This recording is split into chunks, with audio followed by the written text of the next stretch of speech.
punya tips nggak agar kita biar lebih produktif atau yang lagi malas nih, lagi malas kayak skripsi gitu-gitu. Oke. Supaya jadi produktif ya. Produktif. Bagi gua gini bro, rulesnya cuma 2.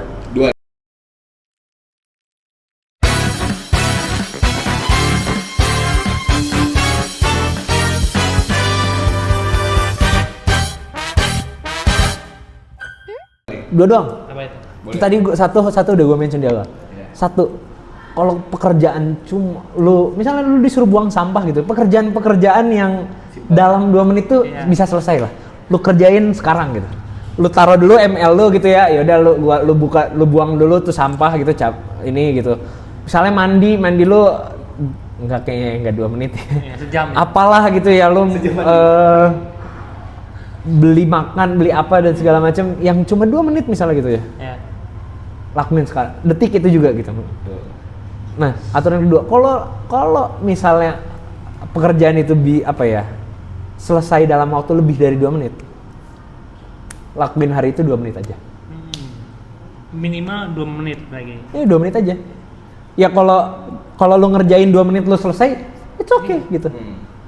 Selama itu ya punya deadline yang panjang gitu loh ya. Kita bicara soal konsistensi ya. Konsistensi kan pasti kan jangka panjang nih. Tapi kalau jangka pendek ya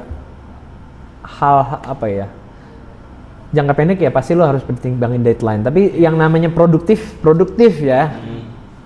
Pasti jangka panjang sih itu. Dibangun dari habitnya. Kalau lo nggak bisa ngerjain gue males lagi ngerjain skripsi kayak nggak ada ide. Ya udah buka laptop lu dulu nih. Kerjain 1 paragraf juga nggak apa-apa, 1 kalimat juga nggak apa-apa bagi gua. Karena sekarang dipermudah loh, ada ChatGPT kan. Iya ChatGPT, use it aja. Banyak AI ya. Iya kan? Cari informasi baru gitu kan. Ya tapi mungkin gen Z bawah nih, gua kemarin lihat gitu ya, waktu dosen pembimbing gua nilai mahasiswa tuh Gen Z bawah nih harus diajarin cara setidaknya tuh pakai ChatGPT dengan benar ya? Dengan benar gitu. Dia tuh berikut adalah dan segala macam masih dimasukin tuh. Kayak emoticon ChatGPT dimasukin juga tuh di tugas. Maksud gua kan ya lo pinter dikit juga bro gitu. Iya. Ya jadi rumusnya cuma simpel 2 aja Bam. Jadi kalau pekerjaannya di bawah 2 menit lakuin. Detik itu juga. Tapi kalau memang lebih dari 2 menit gitu ya. As long as ini lo bicara long run gitu ya. Long term lakuin 2 menit aja hari itu. Lu mau olahraga 2 menit push up kayak Zarif tuh, King Zarif 10, 20 gitu ya. Selesai nggak apa-apa. Penting ada progres gitu ya. Yang penting berprogres. Skripsi 1 paragraf gitu apalagi ya. Yang lebih dari 2 menit kira apa ya? Kayak olahraga juga kan. Olahraga Zarif nih misalnya gitu ya. Lu males makan gitu ya kan rata-rata orang ini ya asam lambung dan segala macam. Ya udah beli makan dulu ke bawah gitu. Pesen apa kek gitu. Atau sekedar ini ya, misalnya ada janjian telepon orang tua, lakuin menurut gua. Wajib. Ya walaupun lu cuma 2 menit, sorry ya lagi acara gitu, padahal mah di mana gitu. Yang penting calling. Berarti minimal hari itu ada 1% progresnya. Betul banget Bam, itu kata-kata James Clear persis tuh, 1% ketika kita mengembangkan 1% itu. Ya, emang begitu kok. Iya. Jadi 1% di segala lini itu bakal banyak juga di at the end of the day gitu. Ya. Boleh gimana? Boleh bis.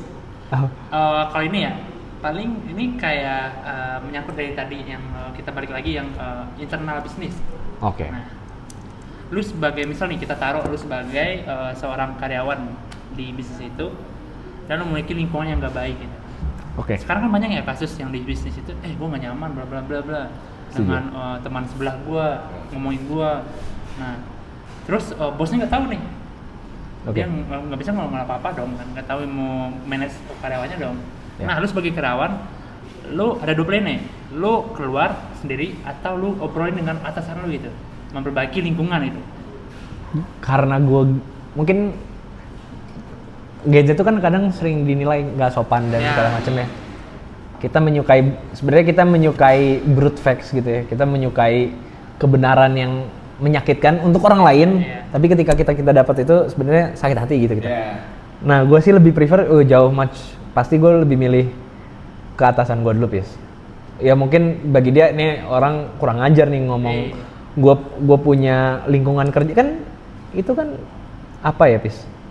Bisa dikategorikan sebagai sebagai penghinaan kan. Iya. Ya bukan penghinaan lah, itu suatu fakta yang sulit ditelan lah untuk Iya. Atasan ini, si bos ini. Ya gue akan usahakan dengan cara yang baik, dengan bahasa yang baik gitu ya. Adapun kalau reaksinya bagaimanapun, ya reaksinya seperti apa, terlepas apakah reaksinya mendukung atau menolak. Kalau mendukung syukur, kalau menolak gue akan melakukan perbaikan yang bisa gue lakukan sebagai karyawan gitu.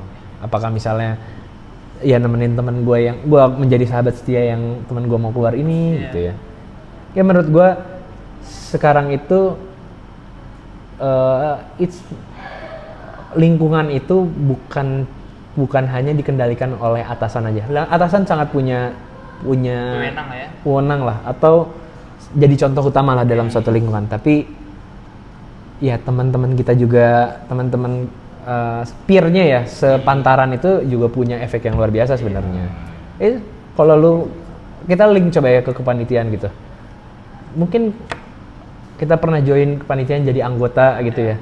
Ya kita jauh dengan kadifnya, tapi ya di sekeliling kita ternyata teman-temannya seru nih. Follow aja kan.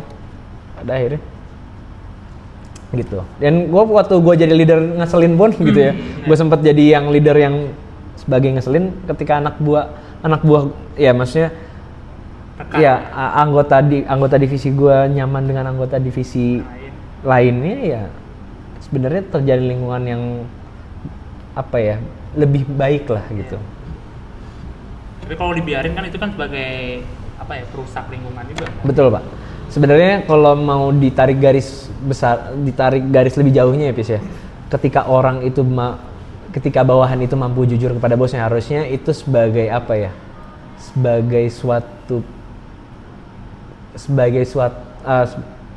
atasan itu harus melihat itu sebagai salah satu bentuk loyalitas sih. Loyalitas. Jadi peduli dong karyawan itu kan. Karena gue yakin betul at the end of the days pasti semua jari itu menunjuk ke leadernya. Walaupun gue kesel sama lu gitu ya, dia leadernya nih, gue kesel sama lu kayak misalnya masalah sepele lah, masalah cewek lah misalnya gitu ya.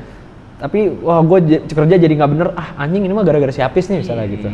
Gara-gara nyuruh-nyuruh doang, dia mah mendelegasikan tugas doang, nggak pernah ngerjain gitu.